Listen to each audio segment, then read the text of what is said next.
Hello दोस्तों, नमस्कार। स्वागत है आपका स्टडी करके इस यूट्यूब चैनल पर। आज के इस वीडियो में हम जनरल साइंस के कुछ महत्वपूर्ण प्रश्नों को डिस्कस करेंगे। मैं प्रभाकर सिंह 2500 से अधिक इस सीरीज में आपका एक बार फिर स्वागत करता हूं। आज का जो हमारा टॉपिक है वह है आनुवंशिकी यानी जेनेटिक्स। तो जेनेटिक्स के जो क्वेश्चन होंगे उनको हम डिस्कस करेंगे इस वीडियो में, जो आपकी हर परीक्षा जैसे यूपीएससी, एमपीपीएससी, एसएससी, आरआरबी जितनी भी एग्ज़ाम हैं उन सब के लिए बहुत महत्वपूर्ण होगा।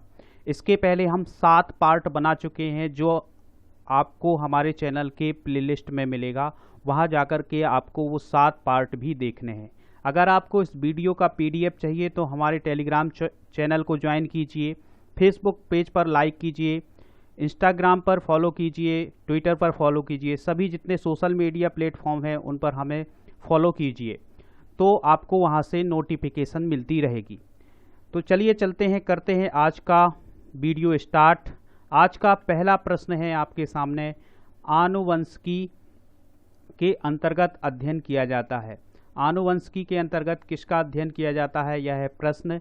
विविधताओं का, माता पिता के संतति में लक्षणों की वंशागति का, या जीवों पर वातावरण के प्रभाव का, या पेड़ पौधों में रोगों की रोकथाम का। तो जल्दी से इसका उत्तर कमेंट बॉक्स में बताइएगा क्या होगा। आनुवंशिकी के अंतर्गत अध्ययन किया जाता है, किसका अध्ययन किया जाता है? विविधताओं का अध्ययन किया जाता है, या माता पिता के संतति में लक्षणों की वंशागति का, या जीवों पर वातावरण के प्रभाव का, या पेड़ पौधों में रोगों की रोकथाम का। तो जल्दी से उत्तर बताइएगा क्या होगा प्रश्न क्रमांक 1 का उत्तर। कमेंट बॉक्स में बताना है कि आनुवंशिकी के अंतर्गत हम किसका अध्ययन करते हैं, जेनेटिक्स के अंतर्गत हम किसका अध्ययन करते हैं। तो प्रश्न क्रमांक 1 का जो सही उत्तर होगा वह होगा माता पिता की संतति में लक्षणों की वंशानुगति का। अर्थात जो माता पिता हैं उनके लक्षण किस प्रकार से उनकी संतति में पहुंचते हैं, इसका अध्ययन हम आनुवंशिकी के अंतर्गत करते हैं। अगला प्रश्न आपकी स्क्रीन पर, आनुवंशिकी का जनक किसे कहा जाता है? आनुवंशिकी का जनक किसे कहा जाता है? लैमार्क, मेंडल, बैटसन या ब्राउन। तो ये 4 ऑप्शन आपके सामने हैं। यह बताना है कि आनुवंशिकी का जनक किसे कहा जाता है। तो फादर ऑफ जेनेटिक्स किसे कहा जाएगा ये बताइएगा। सभी लोग कमेंट बॉक्स में जल्दी से उत्तर दीजिएगा, किसे हम आनुवंशिकी का जनक कहते हैं? लैमार्क, मेंडल, बैटसन या ब्राउन। तो 4 ऑप्शन आपके सामने है, बताइएगा क्या होगा इसका सही उत्तर। प्रश्न क्रमांक 2, आनुवंशिकी का जनक किसे कहा जाता है? आनुवंशिकी का जनक लैमार्क को कहा जाता है, कि मेंडल को, कि बैटसन को, कि ब्राउन को। तो इसका सही उत्तर क्या होगा जल्दी से कमेंट बॉक्स में बताएं क्या होगा प्रश्न क्रमांक 2 का सही उत्तर। प्रश्न क्रमांक 2 का जो सही उत्तर होगा वह होगा मेंडल। मेंडल को आनुवंशिकी का जनक कहा जाता है। अगला प्रश्न है, मेंडल ने निम्न में से किस पादप पर खोज की थी? जो मेंडल थे, मेंडल ने किस पादप पर खोज की थी यह बताना है। ओइनोथेरा, न्यूरोस्पोरा या पाइसम या ड्रोसोफिला। तो आपको बताना है किस पौधे पर उन्होंने खोज की थी, जो उन्होंने आनुवंशिकी से संबंधित जो प्रयोग किए थे। तो यह बताना है कि उन्होंने किस पौधे पर प्रयोग किए थे। ये प्रयोग उन्होंने किस पौधे पर किए थे यह बताना है। तो जो मेंडल हैं, मेंडल किस देश के हैं? ऑस्ट्रिया के। ये भी ध्यान रखना है कि मेंडल ऑस्ट्रिया देश के हैं, और ऑस्ट्रिया में एक प्रांत है मोराविया के हैं। ये मतलब देश होगा इनका ऑस्ट्रिया, और मोराविया प्रांत होगा इनका। तो मेंडल ने किस पौधे पर इन्होंने अपने प्रयोग किए थे? तो इस प्रश्न का जो सही उत्तर होगा वह होगा पाइसम। पाइसम मतलब मटर के पौधों पर इन्होंने अपने प्रयोग किए थे। अगला प्रश्न है, वंशागति या पैत्रागतिकी की इकाई है। वंशागतिकी या पैत्रागतिकी की इकाई बताना है हमें। जीन प्रारूपी, समलक्षणी या जीन या उपरोक्त में से कोई नहीं। तो वंशागति या पैत्रागतिकी की इकाई क्या है, यूनिट क्या है, जिसके अंतर्गत जो माता पिता के लक्षण हैं वो उनकी संतान में पहुंचते हैं, तो उसकी यूनिट क्या है ये बताना है हमें। जीन प्रारूपी, समलक्षणी, जीन या तीन उपरोक्त में से कोई नहीं। तो बताइएगा क्या होगा इसका सही उत्तर, कमेंट बॉक्स में जल्दी से उत्तर दीजिएगा। तो प्रश्न क्रमांक 5 का सही उत्तर होगा जीन। जीन जो है वही माता पिता से जो उनके लक्षण है उनको संतान तक पहुंचाते हैं। तो वंशागति या पैतृगति की जो यूनिट है वह क्या है, जीन। अगला प्रश्न है, निम्न में से पहला विश्वविख्यात आनुवांशिक वैज्ञानिक किसको माना जाता है। बहुत सरल प्रश्न है कि पहला विश्वविख्यात आनुवांशिक वैज्ञानिक किसे माना जाता है, यह बताना है आपको। तो ये ऑप्शन है लैमार्क, मेंडल, बैटसन या ब्राउन। तो इन 4 ऑप्शन है आपके सामने, बताइएगा कि किसे पहला विश्वविख्यात आनुवांशिक वैज्ञानिक माना जाता है। किसको, लैमार्क को, मेंडल को या बैटसन को या ब्राउन को। तो प्रश्न क्रमांक 5 का सही जवाब दीजिएगा क्या होगा। पहला विश्वविख्यात आनुवंशिक वैज्ञानिक किसको माना जाता है, लैमार्क को, मेंडल को, बैटसन को या ब्राउन को। तो प्रश्न क्रमांक 5 का सही उत्तर क्या होगा, मेंडल को। मेंडल ने ही सबसे पहले आनुवांशिकता से संबंधित उन्होंने प्रयोग किए थे, इसलिए उन्हें पहला आनुवांशिक वैज्ञानिक भी माना जाता है। अगला प्रश्न है आपकी स्क्रीन पर, मटर का प्रयोग करते समय मेंडल भाग्यशाली रहे। उन्होंने जो मेंडल थे, मेंडल ने पायसम पर प्रयोग किए थे, यानी मटर पर प्रयोग किए थे। तो वह मटर पर प्रयोग करते समय भाग्यशाली क्यों रहे, यह कारण बताना है।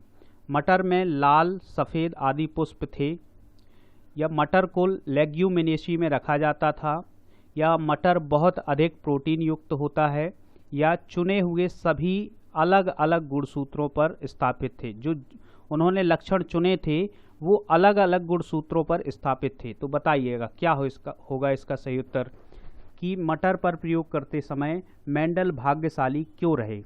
मटर में लाल या सफ़ेद आदि पुष्प थे, या मटर को लेग्यूमिनेसी में रखा जाता था, या मटर बहुत अधिक प्रोटीन युक्त होता है, या चुने सभी लक्षण अलग अलग गुणसूत्रों पर स्थापित थे। तो प्रश्न क्रमांक 6 का सही उत्तर बताइएगा क्या होगा। तो जल्दी से कमेंट बॉक्स में बताइएगा, और चैनल को लाइक जरूर, चैनल को सब्सक्राइब और वीडियो को लाइक करना बिल्कुल ना भूलें। और अगर आपने चैनल को सब्सक्राइब कर लिया है तो बेल आइकॉन ज़रूर दबा लें, जिससे आपको वीडियो की नोटिफिकेशन मिलती रहेगी। तो प्रश्न क्रमांक 6 का जो सही उत्तर होगा वह होगा, चुने हुए सभी लक्षण अलग अलग गुणसूत्रों पर स्थापित थे। अगला प्रश्न है, जनक से संतान में आनुवांशिक गुण किसके द्वारा संचरित होते हैं। जो जनक हैं, माता पिता हैं, उनसे जो उनके जो आनुवांशिक लक्षण हैं वो उनकी संतान तक कैसे पहुंचते हैं, यह बताना है। किसके माध्यम से संचरित होते हैं, युग्मकों द्वारा, प्रकीर्णों द्वारा, सेंट्रोसोम द्वारा या जीन द्वारा। तो वह कौन सा अंग है या कौन सी चीज़ है जिसके द्वारा जो आनुवांशिक गुण हैं वो माता पिता से उनके संतान तक पहुंचती है। तो युग्मकों द्वारा या प्रकीर्णों द्वारा या सेंट्रोसोम द्वारा या जीन द्वारा। तो ऐसा क्या है जिसके द्वारा आनुवांशिक जो लक्षण हैं वह माता पिता से और उनकी संतान तक पहुंचते हैं। तो बहुत सरल प्रश्न है यह, इसका सही उत्तर होगा जीन द्वारा। जीन द्वारा आनुवांशिक जो लक्षण है या आनुवांशिक गुण हैं वो उनके जनक से उसके संतति तक पहुंचते हैं। अगला प्रश्न है, विपर्यायी लक्षणों के युगल को बताता है। युग्म विकल्पी, समलक्षणी, सम युग्मजी या विषम युग्मजी। तो प्रश्न क्रमांक 8 को बताइएगा क्या होगा इसका सही उत्तर। जो विपर्यायी लक्षण है उनके युगल को बताता है। जो विपर्यायी लक्षण है उनके लक्षणों का युगल, एक जोड़ा जो है वो किसको बताता है, युग्म विकल्पी को या समलक्षणी को या सम युग्मजी को या विषम युग्मजी को। तो इसका सही उत्तर बताइएगा क्या होगा, कमेंट बॉक्स में दीजिए। विपर्यायी लक्षणों के युगल को बताता है, कौन बताता है, विपर्यायी लक्षणों को कौन बताता है यह बताइएगा। तो प्रश्न क्रमांक जो 8 है, प्रश्न क्रमांक 8 का जो सही उत्तर होगा वह होगा युग्म विकल्पी। अगला प्रश्न है, संकरण का उत्पाद है। जब संकरण होता है तो उसका उत्पाद क्या बनता है? क्लोन, समयुग्मजी, संकर या विषम युग्मजी। तो प्रश्न क्रमांक 9 का सही उत्तर बताइएगा क्या बनता है। संकरण जब होता है तो क्या उत्पाद के रूप में बनता है? उत्पाद के रूप में क्या बनता है बताइएगा। संकरण का उत्पाद है क्लोन, समयुग्मजी, संकर या विषम युग्मजी। बताइएगा क्या बनता है संकरण के उत्पाद के रूप में। तो प्रश्न क्रमांक 9 का जो सही उत्तर होगा वह होगा संकर। अगला प्रश्न है, कृत्रिम जीन के निर्माण के संबंध में नोबेल पुरस्कार से सम्मानित किया गया था। कृत्रिम जीन के निर्माण के संबंध में, कृत्रिम जीन जो बनाया था उसके निर्माण के संबंध में नोबेल पुरस्कार से सम्मानित किसे किया गया था? कॉर्नबर्ग, खुराना, ओकोया या नीरेनबर्ग और मथाई। वह कौन से वैज्ञानिक थे जिन्हें कृत्रिम जीन बनाने के लिए उन्हें नोबेल पुरस्कार से सम्मानित किया गया था? कॉर्नबर्ग, खुराना या ओकोया या नीरेनबर्ग और मथाई। तो प्रश्न क्रमांक 10 का सही उत्तर दीजिएगा क्या होगा। प्रश्न क्रमांक 10 का सही उत्तर, कृत्रिम जीन के निर्माण के संबंध में नोबेल पुरस्कार से किसे सम्मानित किया गया था? बताइएगा वह कौन सा वैज्ञानिक था जिसे कृत्रिम जीन के निर्माण के लिए नोबेल पुरस्कार से सम्मानित किया गया था। जल्दी से उत्तर दीजिएगा इसका क्या होगा। प्रश्न क्रमांक 10 का सही उत्तर बताइएगा किसे कृत्रिम जीन के निर्माण के लिए नोबेल पुरस्कार से सम्मानित किया गया था। तो प्रश्न क्रमांक जो 10 है उसका जो सही उत्तर होगा वह होगा खुराना। हरगोविंद खुराना आपने नाम सुना होगा। तो हरगोविंद खुराना को कृत्रिम जीन के निर्माण के संबंध में नोबेल पुरस्कार से सम्मानित किया गया था। अगला प्रश्न है आपकी स्क्रीन पर,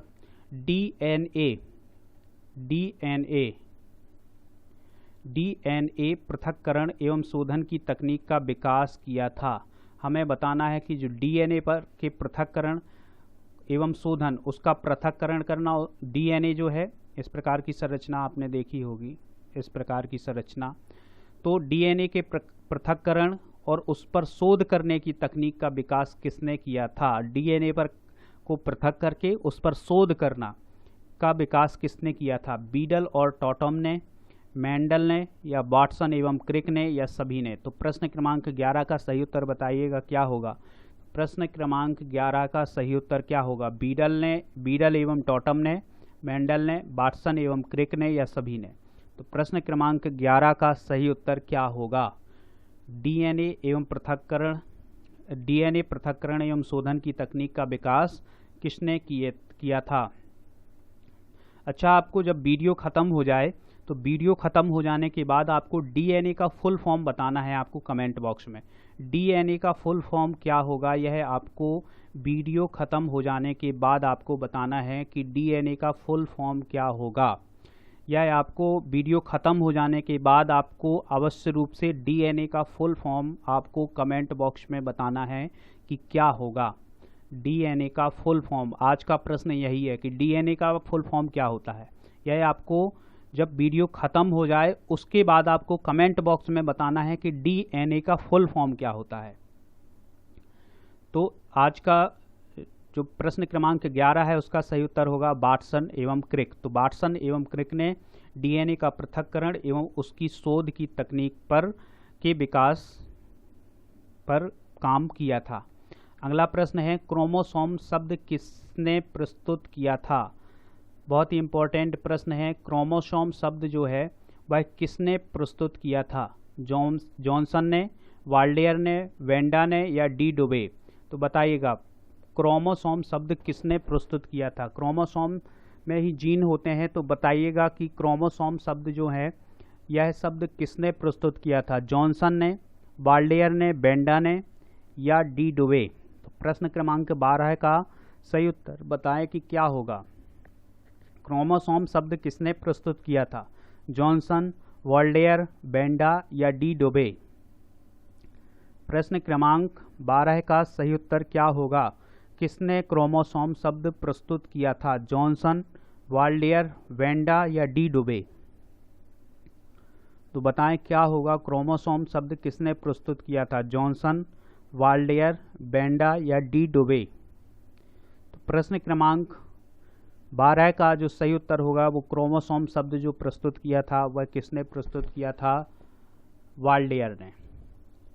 अगला प्रश्न है आपकी स्क्रीन पर, कोशिका द्रव्य में पाए जाने वाले आनुवांशिक पदार्थ को कहते हैं? जीनोम, प्लाज्मोन या न्यूक्लियोलस या क्रोमोडिड? क्या कहते हैं? तो प्रश्न क्रमांक 13 का जो सही उत्तर है वह आप कमेंट बॉक्स में बताइएगा। कोशिका द्रव्य में पाए जाने वाले जो आनुवांशिक पदार्थ होता है उसे हम क्या कहते हैं? जीनोम कहते हैं, प्लाज्मोन कहते हैं या न्यूक्लियोलस कहते हैं या क्रोमोडिड कहते हैं? तो क्या कहते हैं? जो आनुवांशिक पदार्थ होता है उस आनुवांशिक पदार्थ को क्या कहते हैं? अभी आपको और अच्छे अच्छे प्रश्न मिलेंगे आगे वीडियो में जाकर के, तो इसको पूरा देखें। इस वीडियो को स्किप नहीं करना है बल्कि पूरा देखना है। और हमें स्टडी कर को फेसबुक पर, इंस्टाग्राम पर, टेलीग्राम पर सभी जगह ज्वाइन करना है, जिससे आपको नोटिफिकेशन मिलती रहेगी। अभी आपके सामने और अच्छे प्रश्न आएंगे और अच्छी सीरीज आएगी, तो आप लगातार बने रहें स्टडी कर पर। कोशिका द्रव्य में पाए जाने वाले आनुवांशिक पदार्थ को क्या कहते हैं? जीनोम कहते हैं, प्लाज्मोन कहते हैं या न्यूक्लियोलस कहते हैं या क्रोमोडिड कहते हैं? तो क्या कहते हैं इसे? प्रश्न क्रमांक 13 का जो सही उत्तर होगा वह होगा प्लाज्मोन। प्लाज्मोन कहा जाता है जो कोशिका द्रव्य में जो आनुवांशिक पदार्थ पाया जाता है। अगला प्रश्न है आपकी स्क्रीन पर, गुणसूत्रों का मुख्य कार्य है? जो गुणसूत्र होते हैं, गुणसूत्रों का मुख्य कार्य क्या होता है? माता पिता के लक्षणों को संतानों में वंशागत करना या वृद्धि करना, श्वसन करना या जनन करना? तो प्रश्न क्रमांक 14 का सही उत्तर क्या होगा यह बताएं सभी लोग। क्या होगा प्रश्न क्रमांक 14 का सही उत्तर? गुणसूत्रों का मुख्य कार्य है। जो गुणसूत्र हैं उनका मुख्य कार्य बताना है कि क्या होता है। गुणसूत्रों का मुख्य कार्य बताइएगा क्या होता है। कमेंट बॉक्स में जल्दी से उत्तर दीजिएगा। क्या होगा गुणसूत्रों का मुख्य कार्य? गुणसूत्रों का मुख्य कार्य क्या होता है? माता पिता के लक्षणों को संतानों में वंशागत करना या वृद्धि करना या श्वसन करना या जनन करना? तो प्रश्न क्रमांक 14 का सही उत्तर बताएं क्या होगा। प्रश्न क्रमांक 14 का जो सही उत्तर होगा वह होगा माता पिता के लक्षणों को संतानों में वंशागत करना, यानी माता पिता के जो लक्षण हैं उनको संतानों तक पहुंचाना। यह किसका काम होता है? गुणसूत्रों का। और गुणसूत्र की इकाई मतलब जो ले जाते हैं उसकी यूनिट क्या है? जो लक्षणों को वंशागत करते हैं उसकी यूनिट क्या है, वो इकाई क्या है? तो उसे हमने पढ़ा था पहले, जीन कहते हैं। जीन शब्द संकेत करता है किसको? जो जीन शब्द है वह किसको संकेत करता है? डीएनए के उस भाग को जो पॉलीपेप्टाइड को कोड कर सके। आरएनए का एक भाग है, सहलग्नता समूह है या प्रोटीन के अमीनो अम्लों का क्रम है? तो हमें बताना है कि जो जीन शब्द है वह किसकी ओर संकेत करता है? डीएनए के उस भाग को जो पॉलीपेप्टाइड को कोड कर सके, या आरएनए का एक भाग है, या सहलग्नता समूह है, या प्रोटीन के अमीनो अम्लों का क्रम है? तो प्रश्न क्रमांक 15 का सही उत्तर बताएं क्या होगा। प्रश्न क्रमांक 15 का सही उत्तर बताएं। जीन शब्द संकेत करता है किसकी ओर संकेत करता है? डीएनए के उस भाग को जो एक पॉलीपेप्टाइड को कोड कर सके, या आरएनए का एक भाग है, सहलग्नता समूह है, या प्रोटीन के अमीनो अम्लों का एक क्रम है? तो प्रश्न क्रमांक 15 का सही उत्तर क्या होगा जल्दी से बताएं। प्रश्न क्रमांक 15 का सही उत्तर। प्रश्न क्रमांक 15 का जो सही उत्तर होगा वह होगा डीएनए के उस भाग को जो एक पॉलीपेप्टाइड को कोड कर सके उसे हम क्या कहते हैं? जीन। अगला प्रश्न है आपकी स्क्रीन पर, गुणसूत्रों पर जीन की व्यवस्था होती है। जो गुणसूत्र होते हैं, गुणसूत्रों के ऊपर ही क्या पाए जाते हैं? जीन। तो हमें बताना है कि उनकी व्यवस्था किस प्रकार की होती है? रेखीय, अंडाकार, प्रकीर्णित या सर्पिल? तो बताइएगा। गुणसूत्र पर जो जीन होते हैं, जो गुणसूत्र होते हैं, गुणसूत्रों पर जीन की व्यवस्था कैसी होती है? तो बताना है रेखीय होती है, अंडाकार होती है, प्रकीर्णित होती है या सर्पिल होती है। तो बताइएगा क्या होगा इसका सही उत्तर। कमेंट बॉक्स में जल्दी से बताएं क्या होगा। गुणसूत्रों पर जीन की जो व्यवस्था होती है वो कैसी होती है? गुणसूत्रों पर जीन की व्यवस्था कैसी होती है? रेखीय, अंडाकार, प्रकीर्णित या सर्पिल? तो गुणसूत्रों पर जीन की जो व्यवस्था होती है वह होती है रेखीय। कैसी होती है? रेखीय, लाइनर होती है। अगला प्रश्न है आपकी स्क्रीन पर, जीन कहाँ स्थित होते हैं? तो इस प्रश्न के लिए आपको लाइक करना है और दोस्तों के साथ शेयर करें। इसके अलावा आपको चैनल को सब्सक्राइब कर लेना है और मेरे लिए एक लाइक ज़रूर करना है। जीन कहाँ स्थित होते हैं? गुणसूत्र पर, न्यूक्लियोलस पर या केंद्रक झिल्ली पर या प्लाज्मा झिल्ली पर? तो हमें बताना है कि गुणसूत्र कहाँ स्थित होते हैं। तो ये स्वाभाविक सी बात है कि जीन कहाँ स्थित होते हैं, यह बताना है कि जीन कहाँ स्थित होते हैं। गुणसूत्र पर, न्यूक्लियोलस पर, केंद्रक झिल्ली पर या प्लाज्मा झिल्ली पर? तो हमें बताना है कि जो जीन है वो कहाँ स्थित होते हैं। गुणसूत्र पर होते हैं या न्यूक्लियोलस पर होते हैं या केंद्रक झिल्ली पर होते हैं या प्लाज्मा झिल्ली पर होते हैं? तो जीन कहाँ स्थित होते हैं बताइएगा सभी लोग, क्या होंगे इसका उत्तर। तो प्रश्न क्रमांक 17 का जो सही उत्तर होगा वह होगा गुणसूत्र पर। तो जीन कहाँ स्थित होते हैं? गुणसूत्र पर। अगला प्रश्न है, एक जीनोम गुणसूत्रों का कैसा सेट है? जीनोम गुणसूत्रों का कैसा सेट है? गुणसूत्रों के सेट को हम जीनोम कहते हैं। तो कैसा सेट कहलाता है जीनोम? अगुणित, द्विगुणित, त्रिगुणित या बहुगुणित? तो प्रश्न क्रमांक 18 का सही उत्तर बताइएगा क्या होगा। तो जीनोम जो है गुणसूत्रों का कैसा सेट है? अगुणित, द्विगुणित या त्रिगुणित या बहुगुणित? प्रश्न क्रमांक 18 का सही उत्तर क्या होगा बताएं सभी। जीनोम जो है गुणसूत्रों का कैसा सेट होता है? अगुणित, द्विगुणित, त्रिगुणित या बहुगुणित? तो प्रश्न क्रमांक 18 का सही उत्तर बताएं क्या होगा कमेंट बॉक्स में। तो प्रश्न क्रमांक 18 का जो सही उत्तर होगा वह होगा अगुणित। तो जीनोम जो है गुणसूत्रों का एक अगुणित सेट है। अगला प्रश्न है, कौन सा रोग आनुवांशिक होता है? हमें उस रोग को बताना है जो आनुवांशिक होता है, मतलब माता पिता से उसकी संतान में भी पहुंच सकता है, मतलब वह एक पीढ़ी से दूसरी पीढ़ी में जाता है। तो ऐसा रोग हमें बताना है जो आनुवांशिक होता है। हीमोफीलिया, ट्यूबरकुलोसिस या प्लेग या पेचिस? तो बताएं कौन सा रोग जो है वह आनुवांशिक होता है। तो प्रश्न क्रमांक 19 का सही उत्तर बताइएगा कि कौन सा रोग है जो आनुवांशिक होता है, अर्थात एक पीढ़ी से दूसरी पीढ़ी में पहुंचता है। तो हीमोफीलिया कहते हैं उसे, या ट्यूबरकुलोसिस कहते हैं, या प्लेग कहते हैं, या पेचिस कहते हैं? तो क्या होगा? प्रश्न क्रमांक 19 का सही उत्तर बताइएगा क्या होगा। प्रश्न क्रमांक 19 का सही उत्तर कमेंट बॉक्स में बताएं क्या होगा इसका सही उत्तर। कौन सा रोग आनुवांशिक होता है? हीमोफीलिया, ट्यूबरकुलोसिस, प्लेग या पेचिस? तो इस प्रश्न का जो सही उत्तर होगा वह होगा हीमोफीलिया। हीमोफीलिया जो है वह एक पीढ़ी से दूसरी पीढ़ी में स्थानांतरित हो सकता है। आज के वीडियो का अंतिम प्रश्न आपकी स्क्रीन पर है।